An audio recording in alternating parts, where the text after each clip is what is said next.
Okay, so we're going to do men's Lenten breakfast tomorrow. I'll tell you a little bit about what I'm talking about. Doing some of those funny videos. I don't know if you ever saw the video for Dove True Beauty, and one of the videos was a sketch artist, a police sketch artist. And they're really sweet videos. They're caring, they're compassionate, they're very nice, and they have to do with self-esteem and this idea that we have in our culture that women must meet some kind of standard of beauty, and it's a thing that's we all understand. We want to look our best, but there's some kind of pressure to be like a beauty queen, and women hold themselves to the standard, and then men hold the standard. And then there's this business, which is makeup business and fashion business, which wants to sell this standard and make people believe that this is required. And we have this culture of commercialization that the commercials are so strong in our minds. We submit to these cultural pressures. So anyway, Dove True Beauty.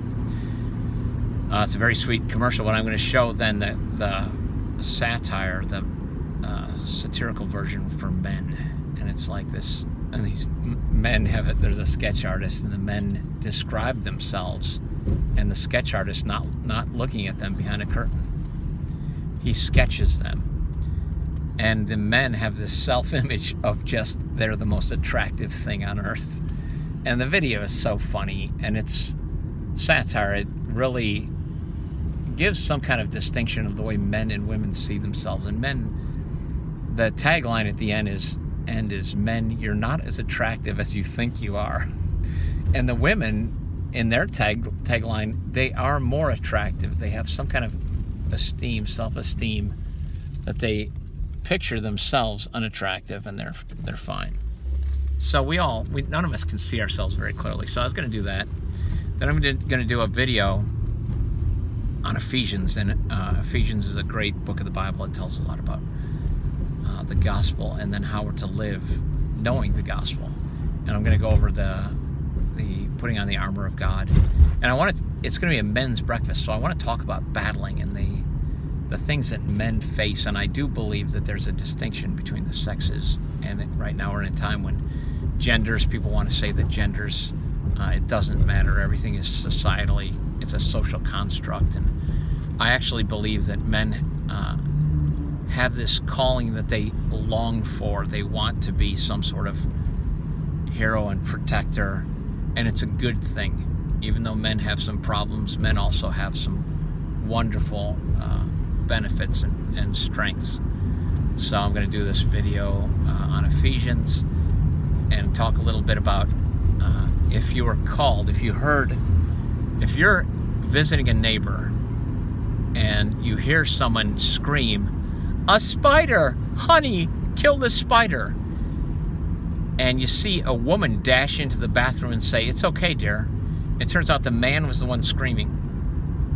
It'd be like, you might be taken aback a little if it was the man screaming, a woman runs over and gets the spider. The other way, I think in general people would not hardly raise an eyebrow.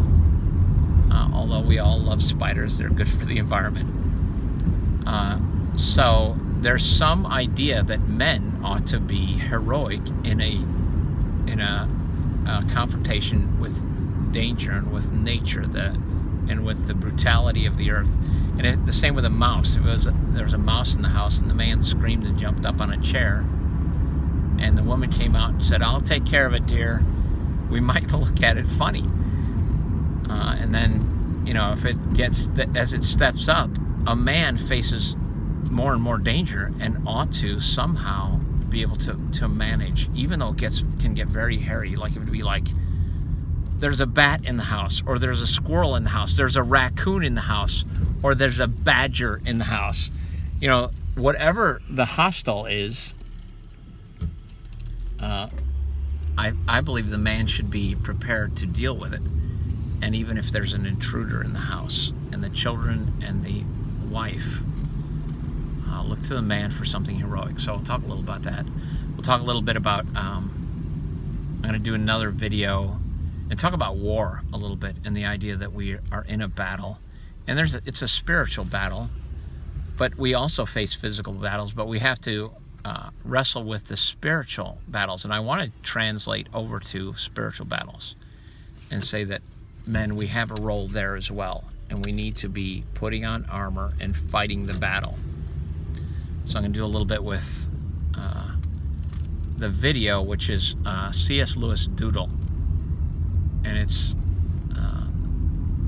The World's Last Night, something like that, like night, not as K-N-I-G-H-T, it's N-I-G-H-T, so that it's something that has to do with the battle of good and evil. I think the video is C.S. Lewis Doodle, which has a great bunch of videos, and C.S. Lewis did them during World War II. So in the height of war, C.S. Lewis is encouraging a nation that is battling an evil empire that is set on world domination. And then I'll conclude with a Crowder video.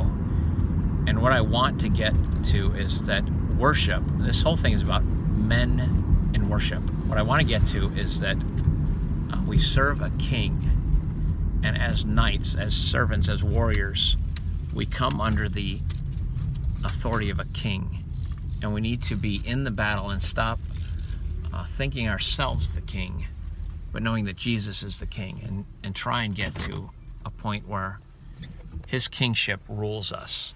I'm going to now sign off. I'll see you guys later. This is Negotiating with Jesus, and I'm Tom. I'll talk to you another time. Goodbye.